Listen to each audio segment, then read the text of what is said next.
we've obviously dealing with a huge amount of flooding across Shropshire over the last few days. A big part of our focus, of course, has been operational activity to ensure that we obviously get roads closed as quickly as possible to make sure that they are safe. Then, of course, it's the follow-up action to try and deal with as many problems on the network caused by the flooding as we possibly can. As you can see from the sea behind us, we've got large sections of the network that's been impacted by floodwater.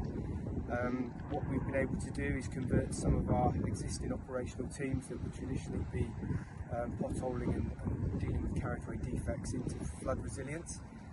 Behind us here is the Multevo, which is a piece of equipment that would usually be, as I've said, dealing with potholes and defects.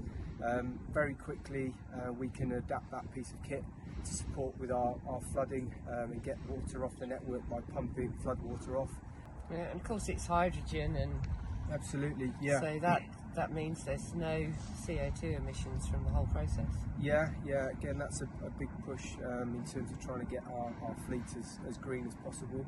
And we've been delighted to get this piece of equipment into Shropshire, and it fits in with our agenda to again try and get our carbon footprint down across the network, which we're doing through a range of activities at the moment.